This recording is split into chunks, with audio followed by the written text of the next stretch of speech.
Saudações, guerreiros. A palavra do Senhor no Evangelho de Mateus, no capítulo 4, no versículo 4, diz que Jesus, ao ser tentado pelo diabo, responde a ele: está escrito, nem só de pão viverá o homem, mas de toda palavra que procede da boca de Deus.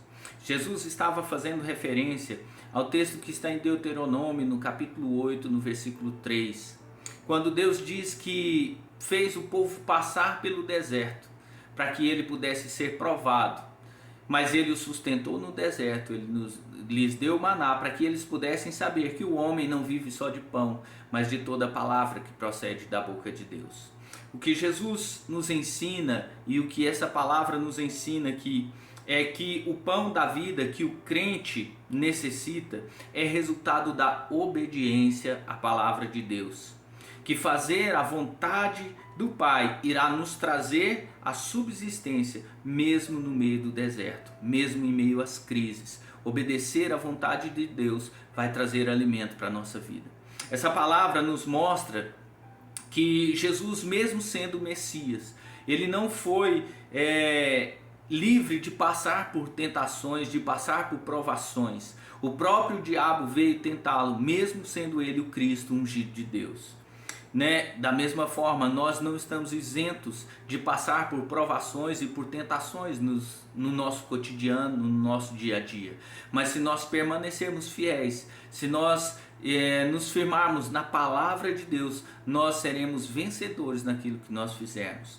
Essa palavra, ela também nos ensina que, apesar da fome que era natural em Cristo, depois de 40 dias de jejum, ele teve fome, mas foi possível para ele resistir à tentação do diabo, porque ele conhecia a palavra de Deus. Jesus sabia exatamente o que estava escrito e ele sabia exatamente o que significa depender de Deus em todos os aspectos, em todas as coisas. Por isso ele sabia que ele não precisava de comprovação para dizer que era filho de Deus, porque ele sabia quem ele era. Ele sabia a palavra de Deus que já tinha sido lançada sobre a vida dele, de filho amado em quem o Pai se compraz.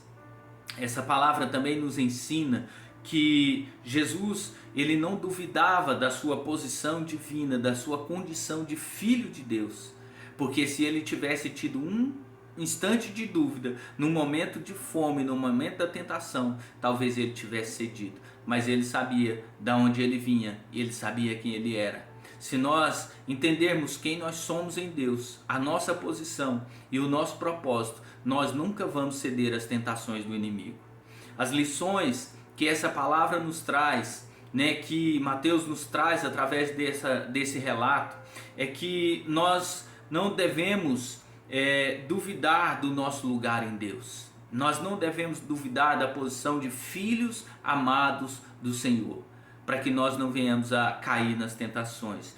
Nós não podemos desprezar a palavra de Deus, nem a vontade de Deus para a nossa vida, porque está escrito, e tudo aquilo que o Senhor disse vai se estabelecer. A palavra do Senhor, ela não volta para Ele vazia, sem antes alcançar o fim para o qual ela foi lançada.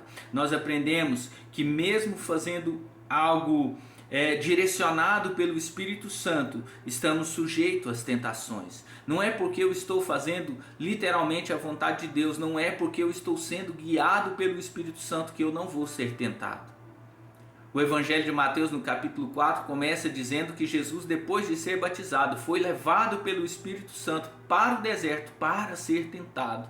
Então, às vezes, nós vamos passar por momentos de provação e de tentação na nossa vida, debaixo da direção de Deus. Mas isso também nos obriga a conhecer a sua vontade, conhecer a sua palavra, para que nós não nos desviemos dela, para que a gente permaneça firme.